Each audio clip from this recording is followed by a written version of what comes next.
আসসালামু আলাইকুম ভিউয়ার্স। অপরূপ সৌন্দর্যে ভরা আমাদের এই বাংলাদেশ, যেদিকে তাকাবেন সেদিকেই নিস্তব্ধ সবুজ শ্যামল ছায়ায় ভরা আমাদের এই বাংলাদেশ। এই বাংলাদেশের রূপে মুগ্ধ হয়ে কবি জসিমউদ্দিন অনেক অগণিত কবিতা রচনা করেছেন। আমরা তো কেবল নগণ্য। তো আজকে সেই বিষয় না, বিষয় হচ্ছে এটাই যে আজকে আমাদের জন্মভূমি বাংলাদেশের একটি ছোট্ট গ্রাম, ছোট্ট শহর, ছোট্ট স্থান আমরা হারাগাছ সম্পর্কে আলোচনা করব। এই হারাগাছটা একটি ছোট্ট একটি অঞ্চল। এখানে প্রায় কয়েক কোটি লোক বসবাস করে। এখানকার মানুষরা খুবই সহজ সরল প্রকৃতির। এখানে ইন্ডাস্ট্রি বলতে এই যে মায়া কোল্ড স্টোর, মায়া পার্টেক্স, এটাই। এখানে বিড়ি শিল্পতে ভরপুর একটি অঞ্চল। এখানকার অগণিত মানুষ এই কর্মজীবনে তারা বিড়ির কাজ করেই জীবিকা নির্বাহ করে। তাদের প্রধান পেশা হচ্ছে বিড়ির কাজ। আর যাদের জমি আছে মাঠে ঘাটে তারা কাজকাম করে। তো এখানে যেদিকে তাকাবেন গোটা কয়েক শুধু জমি, সেখানে যা আবাদ হয় তা দিয়ে তাদের সংসার চালানো খুবই মুশকিল। সেজন্য তারা নানাবিধ কর্মের মধ্যে লিপ্ত থাকে। তো আমাদের হারাগাছটা ঘুরে দেখার জন্যই অনেকেই আমাকে কমেন্ট বক্সে জানিয়েছেন যে ভাই হারাগাছটা একটু ঘুরে দেখান আমাদেরকে। তো আজকে তাদের এই ভিডিও তাদের জন্যই আমার তৈরি করা, তাদের জন্যই আজকে এই মেহনত। তো আজকে আমরা হারাগাছের এক পাশটা ঘুরে দেখব। তো হারাগাছের বিশাল এলাকা জুড়ে রয়েছে অগণিত বাজার, হাট বাজার রয়েছে। তো এখানে আমরা যেহেতু হারাগাছটা ঘুরবো, হারাগাছের বাজার না ঘুরলে সেখানে মানানসই হবে না। তো হারাগাছে যত দূর চোখ যায় তত দূর শুধু বাজার দেখতে পারবেন। 1 থেকে 10 পর্যন্ত, 10 থেকে 20 পর্যন্ত, 20 থেকে 50, 50 থেকে 100, এক কথায় 1 থেকে 100 পর্যন্ত বাজার বাজার বাজার। চারিদিকে গ্রাম, বিস্তার গ্রাম। তো আমরা এই হারাগাছটা আজকে আপনাদেরকে ঘুরে দেখানোর চেষ্টা করব। তো ভিডিওর প্রথম থেকে লাস্ট পর্যন্ত আমার সঙ্গেই থাকুন। তো হারাগাছ বিড়ি শিল্প দিয়ে ঐতিহ্যশালী একটি দেশের অঞ্চল। সো আমরা এই হারাগাছে বসবাস করি। হারাগাছে অনেক লোক বসবাস করে। তাদের মধ্যে গোটা কয়েক লোক আছে যারা বিড়ি শিল্পতে নির্ভরশীল। অধিকাংশ লোক আছে আবার জমি জমা মাঠে ঘাটে কাজ করে জীবিকা নির্বাহ করে।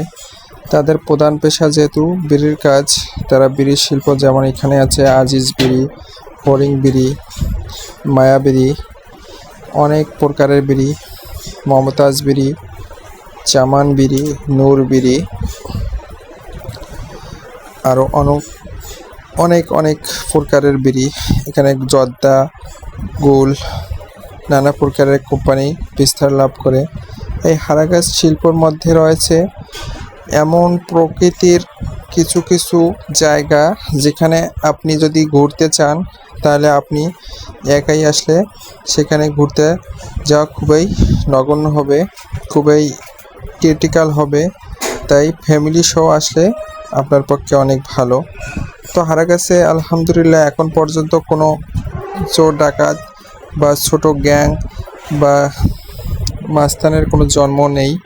হারাগাছ একটু সহজ সরল এলাকা। এখানে কোনো নির্ভেজাল, এখানে কোনো ভেজালের কোনো কারবার নাই।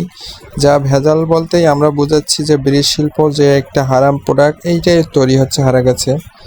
হারাগাছের মানুষরা তাদের যা পেশা তারা বাছে নিয়েছে। তো এটা দিয়ে তাদের জীবিকা কোনো মতো নির্ভরশীল। তো আমরা এই হারাগাছের যে প্রকৃতি বিষয়গুলো আছে সেগুলো নিয়েই আজকে আলোচনা করার চেষ্টা করব। হারাগাছের বিস্তার, এই রাস্তা জুড়ে দুধারে গাছ, শুধু গাছ আর গাছ। আর কিছু কিছু জমি যেখানে ধান চাষ হয়, গমের সময় গম চাষ হয়, ভুট্টার সময় ভুট্টা চাষ হয়, কিন্তু বেশিরভাগ ক্ষেত্রে আমরা জন্ম থেকেই দেখে আসতেছি যে এখানে ধান চাষই বেশি হয়। কিন্তু যখন চর এলাকাগুলোতে আপনি যাবেন তখন সেখানে দেখবেন যে আপনি তামাক চাষ, আরও আলু চাষ, অন্যান্য চাষ এখানে বেশি।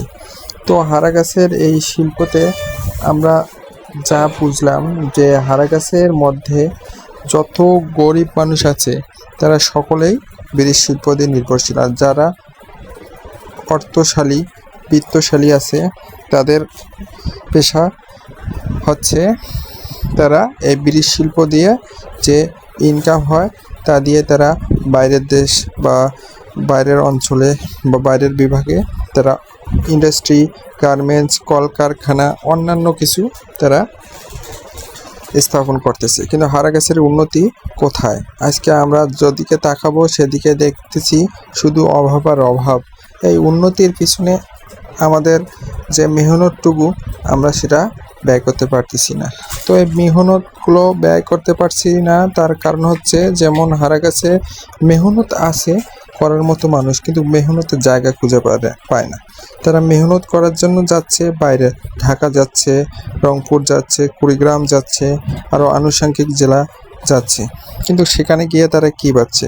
সেখানে গিয়ে শুধু লাঞ্ছনা, অপমান আর বেদনাই পাচ্ছে তারা। তাই আমাদের হারাগাছের যেগুলো পয়সালা আছে আমি তাদেরকে অনুরোধ করব যে আপনারা হারাগাছে এই ব্রিজ শিল্পটাকে তুলে দিয়ে আপনারা একটু গার্মেন্টস বা যে কোনো কিছু তৈরি করার বা স্থাপন করার চেষ্টা করুন।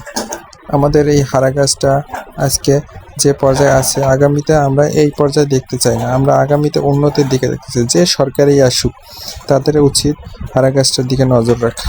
হারাগাছ যেহেতু ছোট্ট একটি অঞ্চল, এখানে সকালে ঘুম থেকে উঠেই বিড়ির ঘ্রাণ, জর্দার ঘ্রাণ, তামাকের ঘ্রাণ, এই তামাকের ঘ্রাণ আর আমরা সহ্য করতে পারতেছি না। আমাদের ছেলেমেয়েরা বড় হচ্ছে এই ঘ্রাণ থেকে, তাদেরকে আমাদের রক্ষা করতে হবে।